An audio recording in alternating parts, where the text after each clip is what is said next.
Hi, today's good person to know is Matt Althauser. He's General Manager at optimise and says that 2% is the average conversion rate that you can expect from any e-commerce website, and that's because not every visitor will convert. And of that 2%, at best 10% will be returning visitors, and says it's really important about optimising this.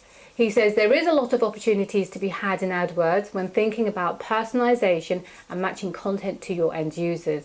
He says so many people waste their money effectively throwing it down a black hole, and says if you know what you're doing, it's really simple to do. Optimisely spends lots of money on AdWords so that they can be at the top of search engines, and they compete on words by matching their ads to what people are searching on. He says the problem is that people spend money, a lot of money on ads, but then they direct the user to their homepage. And what's the point of that? If a user's searching for shoes, send them to the shoes section of your website. And if they want to explore, they will. Matt says validation testing is really important to see if you're getting the results that you want, and then building on those, and to do it slowly. Now, obviously, if it doesn't work, then you keep testing until it does. And throughout this video, Matt gives expert tips, so watch out for those. He also gives a demonstration on how Optimisely works for one of their clients, The Guardian, to show how, if they're looking for business readers, how to optimise their site so they can attract those readers. This video is particularly relevant for anyone who wants to know more about conversion so that they can convert more people to their website. So I hope you enjoy this video, and thank you for watching. 2% is the average conversion rate out there for e-commerce sites. I think it's really important when everyone thinks about their conversion rate that they really think, you know, not every single visitor has a 2% chance of converting. You realize that maybe your return visitors are much more likely to convert. Your mobile visitors are only at 1%. And your London visitors aren't doing that well at all. But at any rate, it's really important to think about your conversion rates in this way and start to approach optimization in the next phase of your business accordingly. A lot of opportunity and waste in AdWords. And it's really something that people should take a look at when they're thinking about taking their first step towards personalization or trying to match content to their users. If you think about it, it's pretty astonishing how much money is being spent in AdWords. And we know that there's a lot of waste out there in this type of spend. Okay? So what we really believe is that most people are throwing their money into a black hole. They're not taking advantage of what's out there, and it's really easy to do it. When we do it Optimisely, we spend a lot of money on AdWords, and we spend a lot of money to be in that first position right there. And what you'll see up above is that we compete on words like multivariate testing, MBT testing, ABT testing, or A/B testing, and split testing. And what we try to do is we try to make sure that at least on the ad, we match what people search for. What's interesting though is that most people, when they do this, they work really hard on the ads. They don't work that hard on the landing page to make them match. If people search for shoes, don't send people to your homepage. Send people to your shoes category. It's a really, really simple way, but think about where you're spending your ads. So just doing this, we had a 37.9% increase in form fill out. Most people, when they think about conversion optimization, they think very transactional and very one-to-one. We're thinking a lot about product engagement and really customer journeys at Optimisely, and really trying to optimize the entire experience. So validation testing is one that's a very, very handy tool.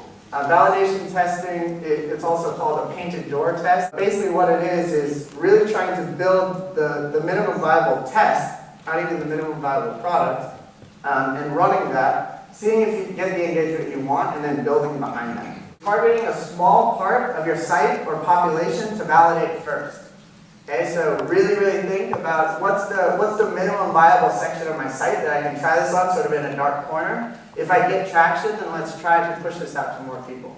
Actually, when people are coming into your product for the first time, make sure they know that they can add more users to their account if it's a free feature. Okay? Another thing, highlight free features that people might get more spread or value to their organization. A lot of times in products, people think about their accounts or their customers as one-to-one, but you actually need to think about the organization that you're working with or representing. The wider the spread you can get to organization, the more users you can get, the stickier product becomes. Expert tip is target cookies to only serve the pop-up once.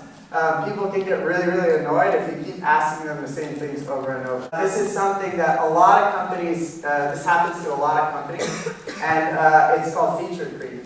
So basically, you can think about this in a bunch of different ways, but you get user feedback, and they say, wow, we really want to be able to do this, and we really want to do that. And all of a sudden, you've got this pick list of 1,000 things that you can help people do. So this right here is a website that lets you create bingo cards. So basically, bingo cards for classrooms, like teachers, they always want to have bingo. And they got all of these requests from their users, and they said, okay, let's build all of these things. So they started building all of them, and then they actually started looking at the usage of each of those features.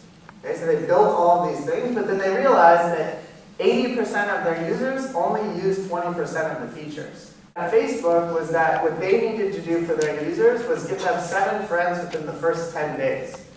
Once they realized that they needed to get them 7 friends within the first 10 days, they knew that they could grow to be over a 1 billion user site. And that gave them a really big competitive advantage. So when you guys are thinking about yours, what is that? An interesting fact is that diapers.com does not make any money off of selling diapers. That's just their acquisition channel. So the whole thing that they optimize for is actually total cart value. They actually will give diapers away to new moms to get them into their system, and then they will get them in the long run. So really start thinking hard about what is the leading indicator of user behavior that leads to a longer lifetime value within your site or products. And that is actually the metric long term that you should be personalizing and optimizing for. What to do is take The Guardian. This is one of our 7,000 customers. We're very lucky to work with them. And come back to our website and then load it right inside the editor. And the blue boxes are just showing you that you can make some sort of change to the underlying element. And what we want to do is show you guys how to easily target a personalization campaign. This top navigation here is a little bit broad right now. So what we want to do is focus it towards business readers. Click on business, and then go down to the rearrange.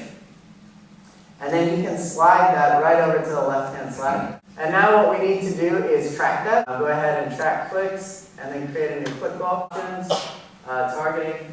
And we're going to have this run on every URL within The Guardian. We're going to go ahead and run this based on cookies that users might have. So the thought here is that a user came previously to The Guardian and they went to one of the business pages, and we set a cookie on them that says, has interest